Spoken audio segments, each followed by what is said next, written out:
How many of y'all know what you want your life to look like when you're 75 years old? I mean, I kind of know like where you want to be at, but you know what I'm saying. Like if you close your eyes right now, could you visualize and just explain to somebody what you just picture or want it to look like? What was the question? 75? Yeah, when you're 75 years old, what you want your life to look like? I can tell you 5. No, 75. And when it's all over and done with. Now, you see that, right? That's a hard question for y'all, right? Now, let me ask y'all on the inside. How many of y'all know what you want your life to look like at 75? You daydream about it just about every day, right? Right? Do you see the difference? That's what makes the difference. You gotta have a vision so bright in your head that you're telling yourself, I'm not gonna risk 75, what I want my 75 to look like for something quick right here, right now. That's why we keep sending ourselves back to jail. That's why we keep making these mistakes, because we don't have anything that we are seriously looking forward to. We looking forward to the club this weekend. We looking forward to whoever we trying to get at. We looking forward to whatever next thing we trying to buy, but we don't know what we want our end picture to look like. If they know what their end picture looks like, it's going to be real hard to take them completely off course. I went to jail at least 65, 75 times, right? But to me, I didn't think I was going to live to see past 25 years old because most of my buddies didn't, right? So how can you threaten me with something I don't even really think I got? You get what I'm saying? And then once I read that book and I saw another man, guess what my first book was, y'all? Memoirs of a Father, President Obama. I'm originally from Chicago. Y'all know President Obama out of Chicago. So, Southside. My family's from Cabrini Green over in that area. So you get what I'm saying? Like, that's where I come from, right? So, now he wasn't even president yet. This is 2007.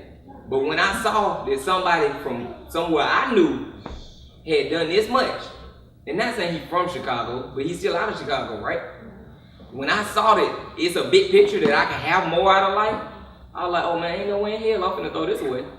But it was the first time I ever dreamed. It was the first time I ever took a sheet of paper and a notebook and I wrote down what I wanted my life to look like. When I first started praying in jail, I used to pray to God, let me get a bond, let me this, let me get that, right?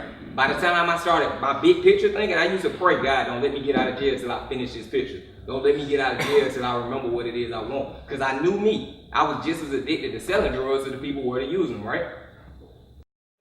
Like I learned how to sell anything in the world.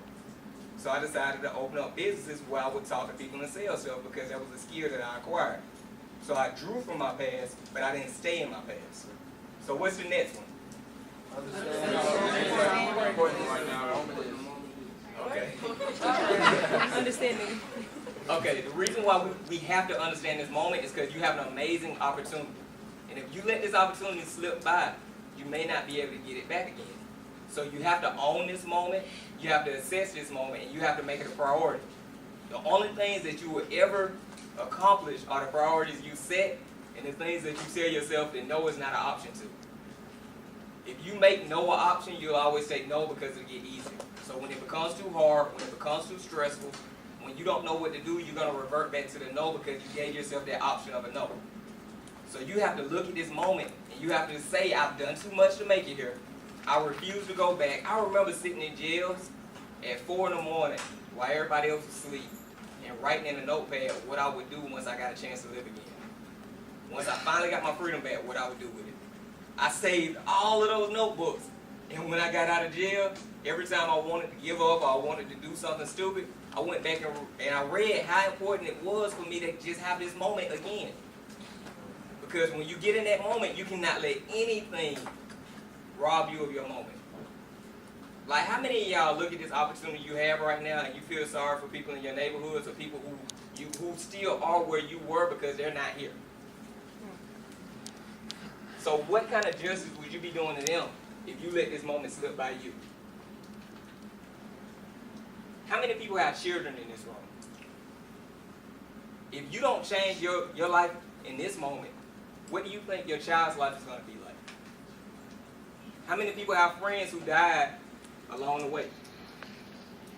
If you don't take advantage of this moment, that means their life didn't mean anything because you let them be a part of your life and everything they taught you, you just let it go by.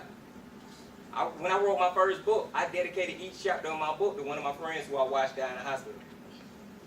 because it reminded me how important it was to write the next chapter and to not stop and to not give up, because I had to make their memories and their moments and the struggles they went through, I had to make it memory. Convicted felon at the age of 16 years old. How many of y'all are 16 or older in here now? When I became a convicted felon, my whole entire life changed. I mean, my entire life changed. Once you become a convicted felon, it's so many things you can't do. It's so many. How many people in your family are convicted felons? How many people have a brother or father or a cousin?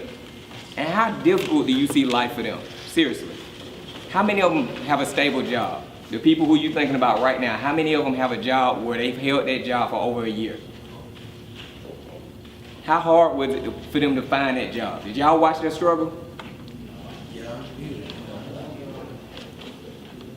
What'd you say, sir? He struggled to do it? That's all I've known my entire life. From the age of 16, you're still a child, right? Yes. So I became an adult as a convicted felon. When you're a convicted felon, not only is it hard to find jobs, it's certain communities you can't move to. I have a degree in psychology and in accounting. I'd never be able to work in either of those fields. I went to school and paid to get a degree just because I wanted to better myself, knowing that I can never get licensed nor have a job in either field, because once you become a convicted felon, you can't get a professional license. That sounds crazy, right? Now how about this? I had to buy my house and put it in somebody else's name, because for years the police used to kick in my door just to check and see what I was doing.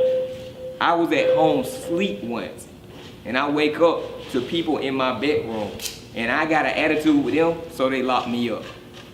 I didn't break a law, I didn't commit a crime, a new crime, but because I'm a convicted felon, they can come in my house at any time. So I put my house, my cars, everything in other people's name because I'm scared to stay in a house that's in my own name. Can you imagine living your life like that? And that's from mistakes that I made when I was 16 years old. So we're saying living to your full potential, and that's an opportunity to develop into something in the future. Then living to your full potential will be developing into every single thing you can possibly be, right? So that means we gotta live every single second of our life with the intention to develop into everything we possibly can become. So that means whatever your biggest dream is, whatever you think you may possibly have the potential to be, you gotta live every single second intentionally to become that. And that should be our definition for living to your full potential. One time, even after they robbed me and they got the money, they tortured me for like 8 hours, right? They left me in a pool of blood laying in my house, and they thought I died because I blacked out, right? Once you lose so much blood, you start, like, your pulse and all that gets so weak, they just assumed I died, but I thought I was dying too. So I remember laying here in this pool of blood, right? And they got me tied up by my feet. They got me tied up by my hands, and the crazy thing is they tied me up by my house with my house phone cord.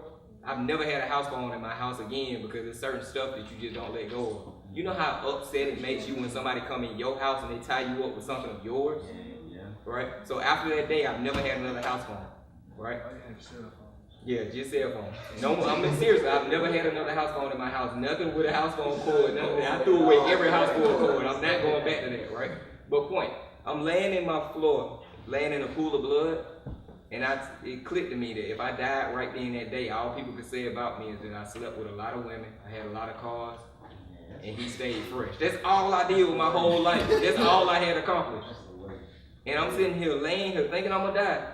And all I can say I ever accomplished in my life was them 3 things. I got one more question. When you were laying there in your pool of blood, did you think about it? That's what I'm telling you. Like, it really clicked in me right then. And I said to myself, if I live, I got to do something more with my life. I got to. So I was taking somebody to go pick up something and I don't even care for it. And ended up almost throwing my whole life away. Now, I'm going to be honest. This is going to go against what they said. The way I look at life is, if you do something with somebody, you need to take the repercussion for everything that happens after you do that. So I get a call with him, and he chooses to go rob something, then even if I didn't know he was robbing it, I'm just as responsible as him because I got in a car with him, right? So that means if we get arrested, I will take that charge, even if I didn't do it, because I shouldn't have been associated with it, right? That's a hard decision to be able to make. That I might throw away my whole life for his actions, right? So you know what that means? If I know that he's a robber and I know that he's doing stuff that I don't want to throw my life away for, when he pull up and he like, hey, you want to go to the club? You want to ride here? You want to ride there? I'll be like, no, I'm good. Because I know my mentality. If I get in a car with somebody and they do something, that's going to become my responsibility now because I chose to associate myself with it. Right? Because most of y'all look at it like I'm not going to snitch on my homeboys, right? So just don't bring me around you when you do certain stuff. Point blank period. Does that make any sense? Because how many of y'all want to go to jail for the rest of your life when somebody else jumped out of the car and ran?